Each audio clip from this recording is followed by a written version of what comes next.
저희가 7시부터 생방송을 예고해드렸기 때문에 잠시 노래 한 2절까지만 듣고 시작하도록 하겠습니다. DJ DOC의 수치인 분명이란 노래죠. 좀 시끄럽습니다. 뭐 여혐 논란이 있어서 여러분들은 어떻게 생각하시는지 모르겠습니다.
한 국가의 원수에서 국민들의 원수.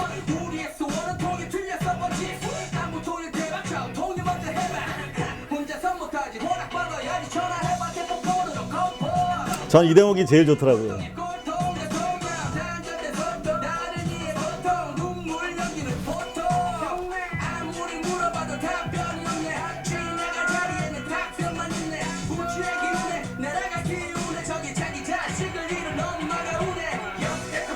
저 대목 들을 때는 눈물 났어요, 처음에. 정말 노래의 힘이 정말 큰 것 같아요. 이 한 구절인데도 너무나 훅 와닿더라고요.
저 때가 새벽 5시 한 반인가요?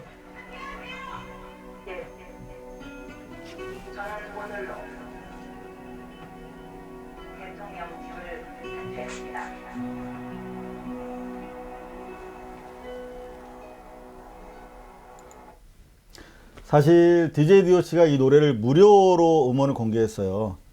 이게 저희 사이트에서만 여기 보시는 것처럼 169만 거의 한 170만 조회수가 나왔으니까, 그리고 또 이 힙합 존에서 많이 들어가시는 커뮤니티가 보니까 수백만, 그 다음날 뭐 100만이 넘었더라고요. 이래저래 지금 수백만 분이 이걸 다운로드 하시거나 보셨는데 무료로 내놓으셨어요. 근데 이건 저희가 이제 순수하게 이 노래를 널리 알리기 위해서 만든 동영상인데, 혹시라도 또 초상권이라든가 또 시비가 붙을까봐 저희가 법적 책임을 지겠다라고 했는데, 다행히 아직까지 법적인 소추는 없었습니다. 대신 저는 오늘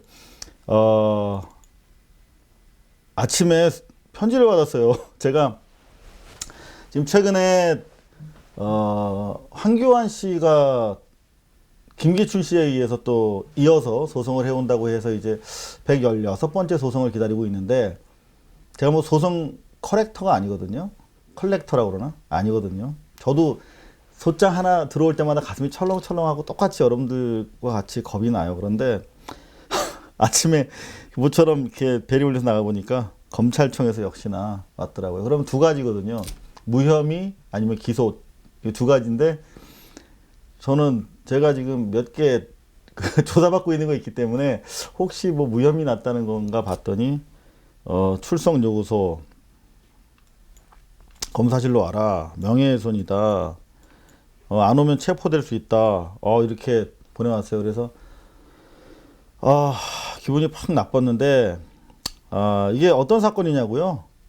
여러분들 혹시 궁금하실지 모르니까 제가 20년 전에 보도한 내용과 관련해서 소송을 당한 거거든요. 여러분들 보셨을지도 모르는데 혹시 못 보셨을지 모르니까 제가 20년 전에 제가 보도한 거를 보여드릴게요. 20년 전에 보도한 거 어디 있나요? 20년 전에 보도한 내용인데 그걸로 소송을 걸었더라고요. 제가 찾아놨는데 또 어디 갔네요.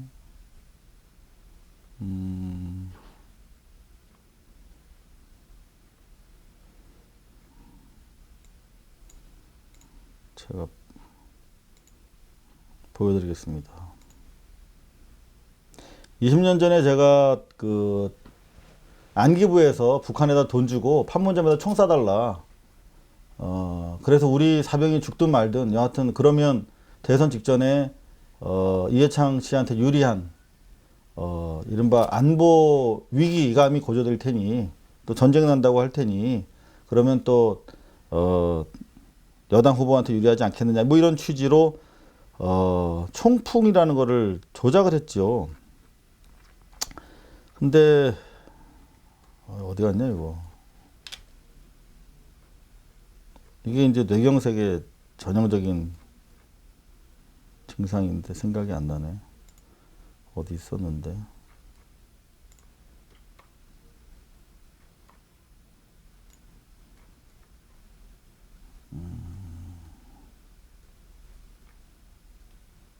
여기 있다. 검찰은 이 판문점 총격 요청 사건이 대선을 앞두고 당시 안기부가 꾸민 여러 부품 공작의 완결편으로 보고 연결 고리를 현재 캐고 있습니다. 이상호 기자입니다. 검찰은 이번 사건을 한나라당 이회창 총재의 동생 회성 씨를 중심으로 한 비선 조직에 초점을 맞춰 수사를 벌여왔습니다. 그러나 검찰은 이번 사건의 주역인 장석중 씨가 안기부 비밀 공작원으로 판문점 총격 요청 공작의 진행 상황을 수시로 안기부에 보고하고 지시를 받은 것으로 드러남에 따라 안기부 상층부도 깊숙이 개입했을 것으로 판단하고 안기부 쪽으로 수사를 확대하고 있습니다. 검찰이 파악하고 있는 안기부의 대선 개입 전략은 20년 전에 국내에선 저희 모습입니다. 공격들로부터 선거 자금을 거두고 일련의 부품 공작을 벌여나가는 한편, 투표일에 임박해서는 판문점에서 총격전을 통한 국지전을 일으켜 극도의 긴장감을 조장해 국민들의 안보 심리를 자극함으로써 극적인 역전승을 노렸다는 것입니다. 그렇죠. 실제로 대선 자금 모금 사건은 당시 한나라당 사무총장 김태호 의원의 부탁을 받은 권영애 전 안기부장의 지시에 따라 이루어진 것으로 이미 확인됐습니다. 북풍 사건의 경우 역시 권영애 씨가 재미교포 윤홍준 씨 기자경과 오익재 편지 사건 등 일련의 북풍 공작을 총지휘한 것으로 재판 결과 드러났습니다. 그리고 이번 판문점 총격 요청 사건은 대선 3, 4일 전 남북 간의 긴장을 극도로 조장해 여당인 한나라당 이회창 후보의 승리를 굳히려는 북풍 사건의 완결편이라는 것입니다. 검찰은 이번 사건의 실무를 맡았던 장석중 씨가 암호명이 아미산인 안기부 비밀 공작 요원이었다는 점에 주목하고 있습니다.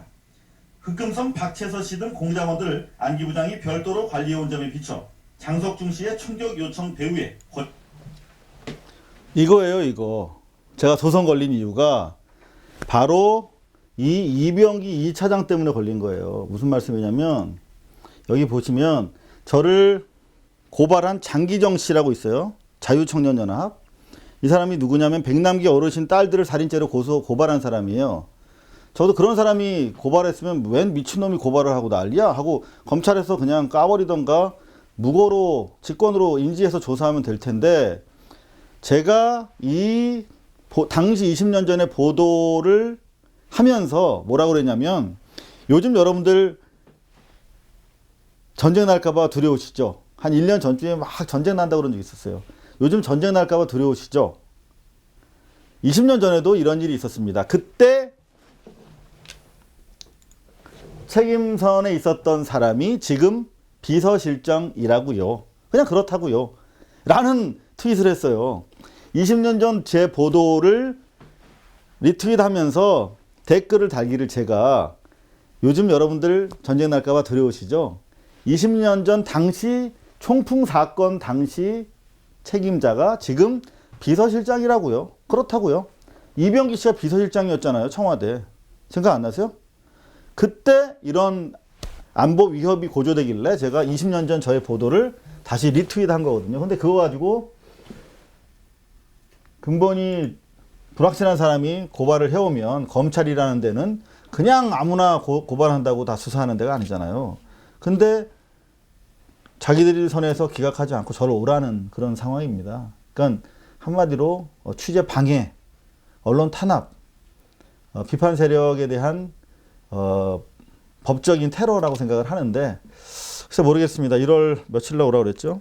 1월 17일까지 오라는데 가야 되는지 말아야 되는지 지금 고민 중입니다. 여러분들 생각 어떠신지 댓글로 올려주시면 제가 답을 해드릴게요. 이렇게 오늘은 저도 소송으로 시작을 했습니다. 그런가 하면 저희가 그저께 최재석 씨, 최태민 씨의 아들이죠. 최재석 씨가 부친의 타살 의혹, 저희 고발 뉴스에서 단독으로 시리즈로 의혹을 팩트를 통해서 보도를 해드렸는데 특검으로 수사 의뢰서를 가지고 들어갔죠. 그 이후에 어마어마한 취재 공세에 시달리고 있답니다. 심지어 TV조선에서도 저한테 계속 연락이 와서 전화번호를 가르쳐 달라고 하더라고요. TV조선에서 저한테 전화번호를 달라고 하기에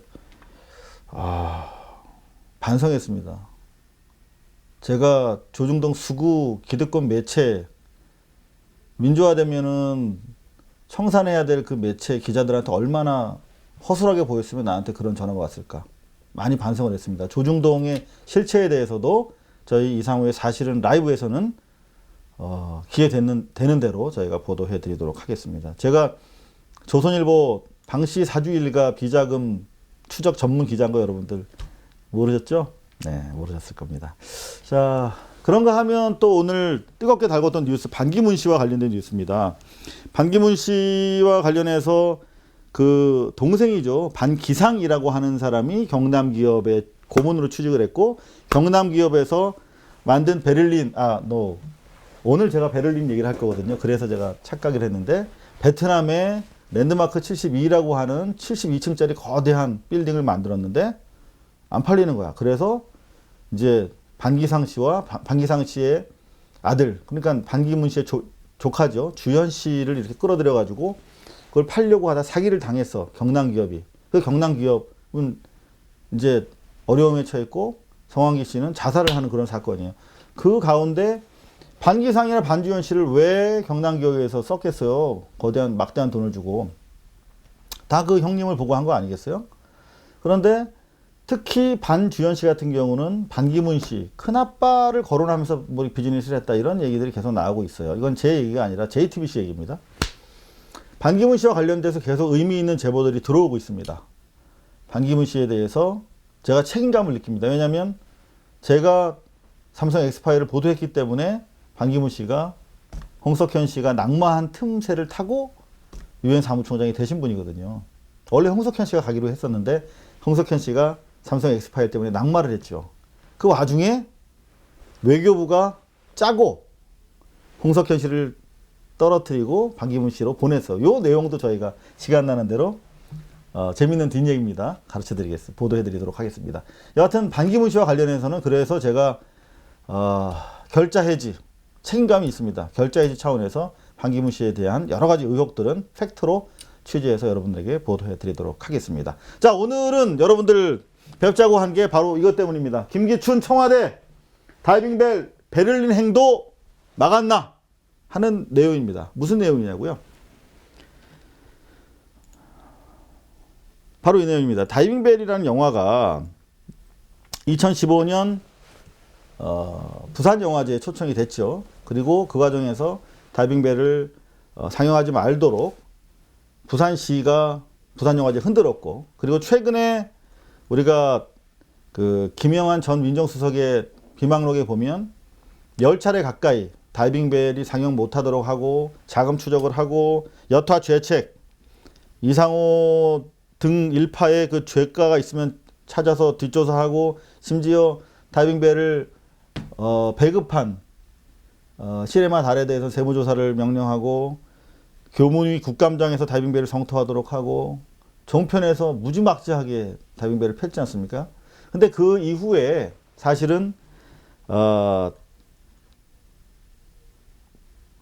영화제에서 연락이 왔어요. 그런데 저희는 세계 3대 영화제 하면 뭐예요? 칸, 베니스, 베를린 영화제 아니겠습니까? 특히 베를린 영화제가 다큐 쪽이 세다. 그리고 거기에 특별 상영이라고 하는데 초청이 되면 그 상영 이후에 세계 언론이 지켜보는 가운데서 토론회를 갔는데, 그때 세월호의 진실과 부산영화제에 대한 표현의 자유 억압을 공론화시키면 대한민국의 언론이 잠든 상황이었기 때문에 큰 도움이 되겠다라는 생각이 돼서 사실 저희들 열심히 했습니다. 이 기사를 조금 전에 저희가 출고한 내용인데요. 영화제 직후에 다이빙벨 제작사 측과 베를린 영화제 프로그래머들 사이에 미팅이 잡혔습니다. 저도 참가를 했어요. 영어로 얘기했기 때문에 저는 아주 편하게 얘기할 수 있었습니다. 영어가 편하시지 않나요, 여러분들? 농담이고. 저도 참여했어요. 근데 이런 주문을 받았습니다. 베를린 영화제 측에서는 세월호 참사 자체를 알지 못하는 독일과 해외 관객들을 위해서 사건에 대한 설명을 좀 더 보태달라. 우리는 이제 한국 관객들은 너무나 많이 이제 세월호 뉴스를 봤을 테니까 저희가 좀 줄였거든요. 그런데 사건에 대한 자세한 설명을 보태달라. 그럼 다이빙벨의 수중 작동 원리를 좀 추가해서 편집해달라. 해서 저희가 77분짜리를 7분 늘려서 이른바 요즘에 저희가 유튜브에 무료 공개한 영상을 저희가 해외판이라고 부르는 이유가 그때 베를린 영화제로 내보내기 위해서 7분을 더 늘려서 만든 버전이에요. 이건 저희가 이제 유튜브에 무료로 공개한 상태입니다만, 그때는 이제 그 해외판을 가지고 최종본을 베를린 영화제 측에 보냈죠. 그리고 나서 베를린 영화제랑 계속 이메일이 왔다 갔다 했어요. 그런데 베를린 영화제 측에서 어느 섹션에 넣어야 될지를 이제 계속 상의를 합니다. 여기 보시면 아시겠지만, if the festival decides to show it, it must find a good place. 뭐 이렇게 제가 번역을 해놨는데, 여하튼 다이빙벨이 일반 뭐 예술 영화거나 실험 영화는 아니기 때문에 좀 잘 이거를 넣어야 될 것 같다. 해서 이제 계속 이런 내용을 교환하다가 갑자기 이런 내용이 와요. 베를린 영화제 티터 콜스릭 집행위원장은 정치적 인물이다. 이 사람은 부산영화제가 만약에 다이빙벨을 다시 상영할 경우에 곤란한 처지가 되지 않을까 우려하고 있다. It might cause trouble for the Busan Festival again. 이렇게 얘기를 하고 있어요. 이게 웬 생뚱맞은 말인가. 아니, 부산영화제의 표현의 자유를 지지한다면 당연히 다이빙벨을 상영해야 될 거 아닙니까? 더구나 부산영화제의 표현의 자유를 칸이나 베니스, 베를린의 집행위원장들이 다 서포트한다. 우리는 We support beef라고 다 한 사람들이거든요.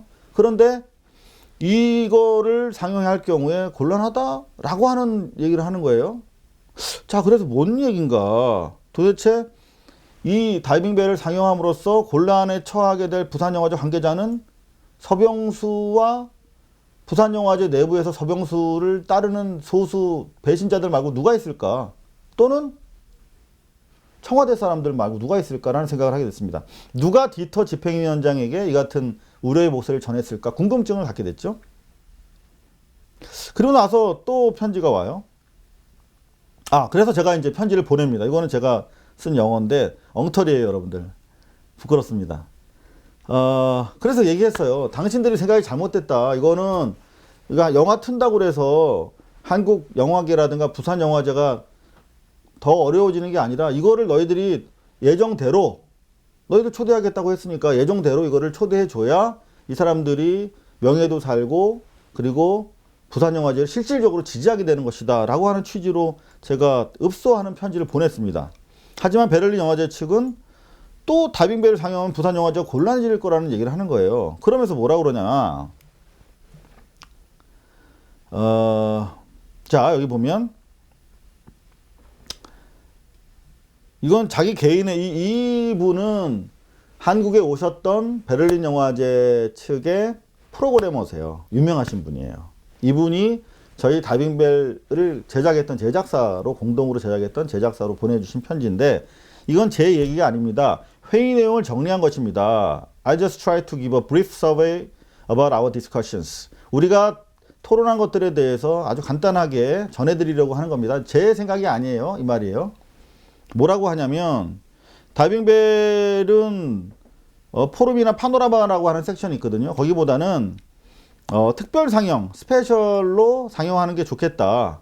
근데 알다시피 특별 상영은 보통 끝나고 나서 토론회를 하는데 이 영화의 경우에 연설과 표현의 자유에 대한 것일 거고 그러면 부산영화제에서 벌어진 일이 다시 화제가 될 것이다. 바로 그렇습니다. 바로 이걸 하려고 제가 가겠다는 거였죠. 다시 부산영화제에서 벌어진 일들이 화제가 되고 부산영화제에 대한 부산시의 만행을 규탄하고 다빙벨에 대한 박근혜 정권의 탄압을 규탄하고 나아가서 세월호 진실을 조금이라도 해외에 알리기 위해서 저희는 이 세월호 베를린 영화제를 준비하면서 정말 그 추위에 한 달가량을 달달 떨면서 편집을 하고 다른 한편으로 리본도 준비하고 해외에서 우리가 영화인들과 기자들을 만나서 세월호에 대해서 이야기하려고 많은 준비를 하고 있었어요. 가서 많은 활동을 해야지. 그런데 어느 누구도 부산영화제를 곤란하게 할 일이라면 하고 싶지 않다라고 하는 얘기를 합니다. 과연 이 사람들이 처음에는 다빙배를 초청하겠다고 이거 고쳐달라 저거 고쳐달라 이렇게 하고 어디다가 넣을까 스페셜로 가자 이렇게 토론했던 사람이 왜 갑자기 부산영화제가 이것 때문에 이 다빙벨 때문에 힘들어질 거라고 생각하게 됐을까에 대해서 저는 궁금증을 갖기 시작했습니다. 그런 와중에 저희는 한국 영화계의 중요한 인사가 다빙배를 상영할 경우에 부산영화제뿐만이 아니라 한국 영화계 전체가 곤란해질 것이라고 하는 말을 베를린 영화제 측에 전달했다는 사실을 전해 듣게 됐습니다. 과연 그 사람이 누구일까? 저희는 추적하기 시작했죠. 지난 2년 동안 영화계에서 엄청나게 많이 욕을 먹었습니다. 오마이뉴스 기자입니다. 이상호 기자는 왜 영화인의 질타를 받는가? 정말 아팠어요. 이 기사와 당시의 영화인들의 비판. 베를린 영화제에서 초청하기로 했는데 한국에 영향력 있는 어떤 인사의 압력으로 인해서 베를린 영화제로 초청이 중단된 것 같다라고 하는 취지의 발언을 제가 했거든요. 부천 영화제에서. 그러면서 태어나서 세 번째로 많은 욕을 먹었습니다.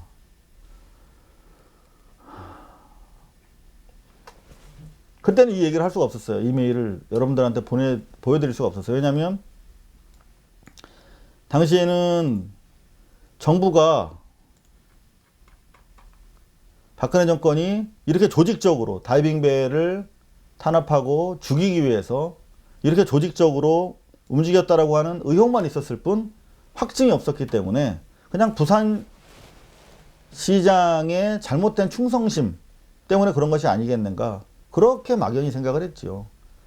그런데 이제 김영한 전 민정수석의 업무수첩을 보게 되면서 거의 10번에 가까운 조직적이고 치밀한 공세를 갖춥니다. 세무조사라든가 각종 조사, 탄압.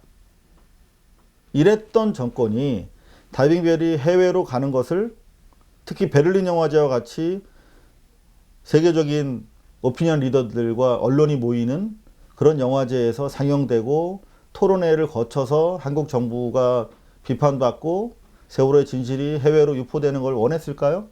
저는 관리했다고 생각합니다. 바로 그래서 그때 제가 제작사로부터 들었지만 과연 그랬을까 하는 의혹을 가졌습니다. 그때만 해도. 그래서 과연 그렇다면 한국 영화계 인사 누군가? 김동호 위원장인가? 아니면 무슨 영화진흥위원장인가? 만약 그 사람들이 아니라면 스스로 좀 밝혀줬으면 좋겠다라고 하는 이야기를 했다가 영화계의 거의 모든 분들로부터 지탄을 받고 혼난 적이 있습니다. 2달 동안 제가 영화계 근처를 가지 못했었어요.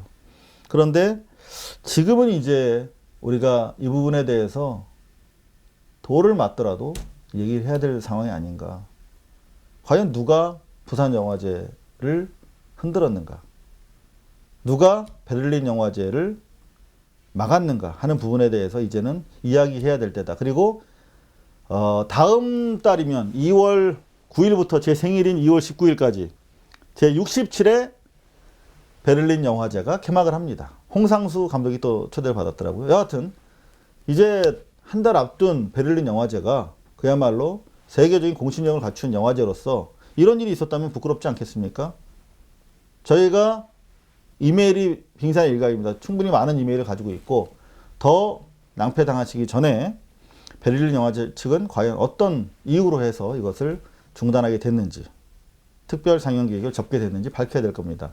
저한테 많은 영화 기자들, 세계의 많은 영화 기자들이 연락이 왔습니다만 오늘 이상호의 사신을 라이브로 대답을 대신하도록 하겠습니다. 자, 뒤를 좀 더 살펴보면 재미있는 내용이 나와요. 뭐라 그러냐면 그 편지에 이런 게 있어요. The special section is more linked to the official program. 이 특별 상영이라는 게 좀 더 오피셜한 프로그램이다. 이 말은 무슨 말이냐면 집행위원장이 직접 관할하는 섹션이다라고 하는 뜻입니다. As Dieter, 이 집행위원장 이름이거든요. 베를린 영화제. Dieter가 didn't receive his medal because of what happened. It also could be seen as a sign of revenge. 무슨 말이냐면 디터가 원래 그 훈장을 받기로 했는데 안 받았거든. 그 부산 영화제에서 일어난 일 때문에 이거를 안 받았는데 왜? 뭐 어디서 전화 와? 나도 그냥 그러면 취소하면 되잖아. 이렇게? 뭐 전화가 벌써부터 뜨겁네요. 자, 디터가 한국에서 일어난 그 부산영화제 파동 때문에 메달을 받지 않았기 때문에 훈장을 받지 않았기 때문에 만약에 스페셜 섹션에서 이거를 다이빙벨을 상영한다면 한국 정부에 대해서 복수를 하는 것으로 읽힐 수 있다 라는 뜻이죠. 자, 그럼 여기서 우리 두 가지를 확인을 해야 돼요. 과연 디터가 메달을 받기로 했는가? 그리고 실제로 메달이 수여됐는가 하는 거 기본적으로 확인해야겠죠. 그래서 더불어민주당 이재정 의원의 도움을 받아서 행정자치부와 문화부에다가 요구를 했어요. 그랬더니 은관 문화훈장, 외국인이 받을 수 있는 최고 훈격의 문화훈장입니다.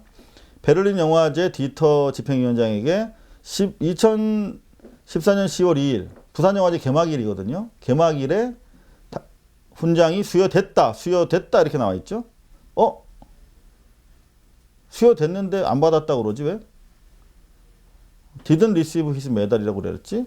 봤더니 안 받았어. 확인해 보니까 부산영화제 한국에선 메달을 훈장을 준 걸로 돼 있는데 실제로는 부산영화제 외압 사태를 의식해서인지 이 편지에 따르면 because of what happened it 때문에 안 받았어. 자, 그런데 다빙벨을 틀면 이제 완전히 훈장을 못 받게 되는 거죠. 끝내 수상을 거부했을까? 봤더니 베를린 영화제가 폐막되고 나서 일주일 뒤인 2월 23일 날 이렇게 훈장을 받으셨더라고요. 그러니까 무슨 말이냐면 부산영화제 기간 동안에 파동이 있었잖아. 상영 영화를 내리라고 하는 그야말로 원시적인 야만적인 영화제를 유치할 만한 진행할 만한 윤리적이고 도덕적인 근거가 무너지는 행위죠. 그런 행위가 있는데 거기 가서 디터가 훈장을 받을 수 없잖아요. 그래서 안 받은 것 같아. 내 편지에 봐도. 그런데 훈장을 받긴 받아야 되는데 다이빙벨을 틀어주면 못 받아. 그러니까 한국 정부에 누가 그런 얘기를 했겠지. 부산영화제는 물론이고 영화계 전체가 다빙배를 틀면 어려움에 처할 텐데 너 받을 거야? 그럼 훈장도 못 받을 텐데? 뭐 이런 식의 영향력을 행사했다는 내용을 저희가 전해드렸거든요. 이제 베를린 영화제 그리고 또 그 영향력 있는 것으로 거론되는 몇몇 안 되는 분들이 이제는 입장을 밝히셔야 되지 않을까. 이렇게 해서 받으셨어요. 실제로 이 자리에 한국 영화계 사람은 하나도 없었다고 합니다. 그냥 박근혜 대통령이 보내준, 박근혜 씨가 보내준 훈장을 독일 대사가 대신 전해준 겁니다. 자, 간단히 정리해드리자면 다빙벨이 잘 만들어진 영화라고 생각 안 해요. 저는 잘 만들고 못 만들고 할 게 없어요. 아이들이 죽어가는 현장, 정부는 등 돌리고 아무 짓도 안 하는 세태, 부모들의 눈물을 기록한 그냥 영화예요. 다만 언론이 없었기 때문에 이거라도 가지고 우리가 세월을 잊지 말자, 진실을 추구하자라고 만든 거예요. 제가 무슨 감독하려고 한장한 사람도 아니고. 그런데 언론에서 이걸 낼 방법이 없으니까 부산영화제에다가 어렵사리 출품을 했고 초청 받았어요. 그런데 베를린에서 좋대 이거. 중요하대. 근데 뭐 파노라마나 포럼은 안 되겠고 스페셜로 하재. 라고 했었어요. 그래서 이거 한 7분 정도 더 해달래. 그래서 뺑이 치고 만들었어요. 그런데 임박해서 지금 요즘 요 시즌이었어요. 2년 전. 그러니까 오늘 홍상수 감독 무슨 뭐 초청된다고 리스트가 발표됐잖아요. 요 무렵 직전에 이런 얘기가 온 거죠. 다빙배를 틀면 부산영화제와 부산영화계, 한국영화계가 트러블, 곤란해질 거기 때문에 못 튼다. 야, 왜 너 그런 얘기 하냐? 한국의 아주 중요한 사람으로부터 그런 얘기를 들었다라는 거죠. 자, 이제 67회 영화제 앞두고 베를린 영화제는 한국 영화계에 누가 구체적으로 어떤 영향력을 행사했는지 밝혀야 할 것입니다. 자, 이런 내용의 기사를 저희가 전해드렸고, 이 내용 가지고 오늘 사실은 라이브를 여러분들과 함께 해봤습니다. 물론 중요한 이슈들이 산적합니다만 다이빙벨과 관련된 김기춘 비서실의 음모가 드러난 와중에 저희가 이거 짚어보는 게 중요하겠다 싶어서 함께 이야기 나눠봤습니다. 간단하게 여러분들 질문 한번 받아볼까요? 월드급 네티즌 영화제를 만들어야 된다. 그녀의 7시간 영화도 부탁드려요. 지금 저 옆방에서 대통령의 7시간 지금 편집 작업, 막바지 편집 작업이 한창 진행되고 있습니다. 아프리카 TV도 하세요. 별풍선 쏘게요.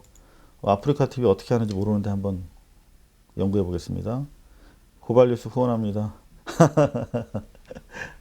예, 저희 광고가 없죠. 광고가 없으니까 보시기 편할 텐데, 예, 광고가 계속 없었으면 좋겠어요. 여러분들 후원으로 저희는 뉴스를 만들고 있습니다. 페리스코프 한번 살펴보도록 하겠습니다.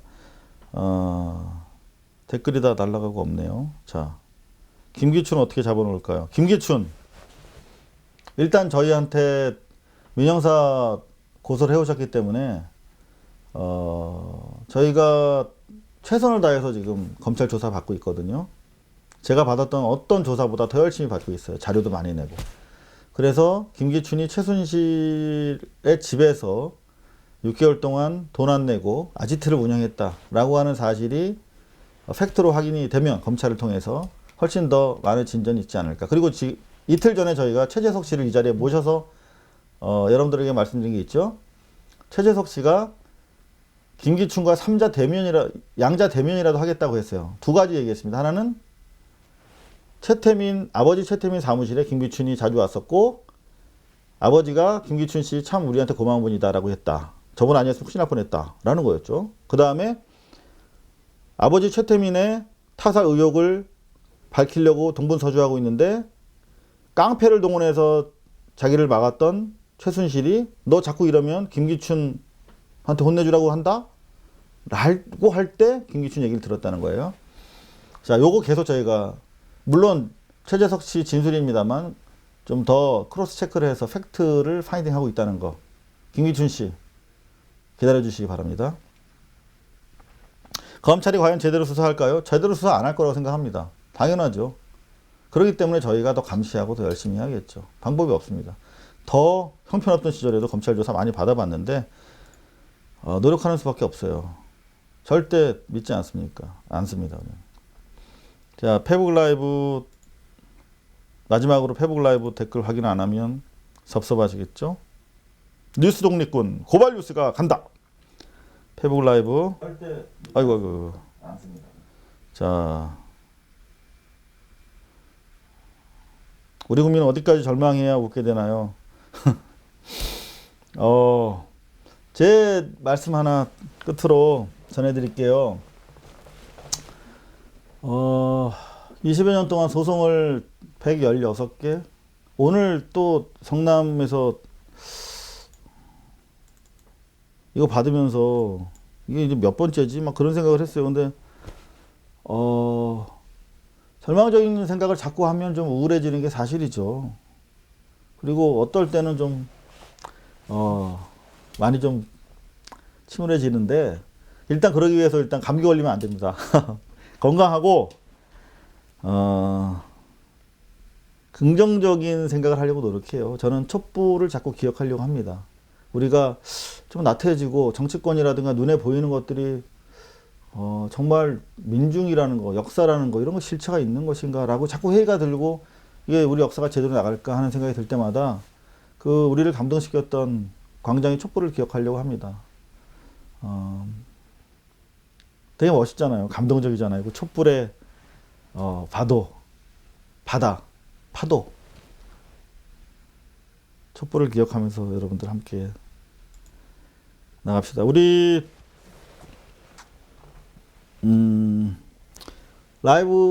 사실은 라이브를 매일 하긴 좀 어려워요. 이게 뭐 저희가 특종 가지고만 하는 거기 때문에 지금 저희가 지금 취재하고 있는 특정거리들이 뭐 연화무게 있습니다만은, 일단 팩트 파인딩이 되는 대로 최단시간 내에 가지고 오겠습니다. 가급적이면 매일 여러분들 찾아뵙고 싶지만 적어도 하루 걸러 한 번씩은 찾아올 수 있도록 여러분들에게 노력하겠다고 약속드리겠습니다.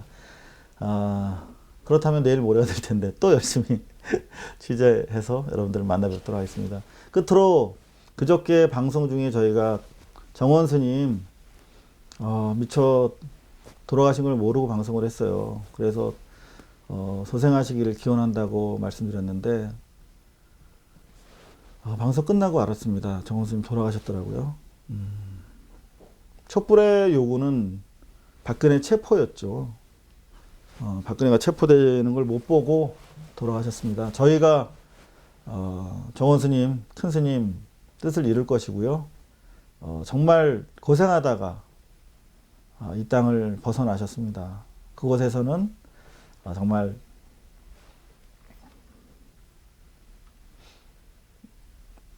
편하게 지내실 수 있도록 명복을 빌겠습니다. 자, 오늘 이것으로 방송 마치겠습니다. 수고하셨습니다. 감사합니다.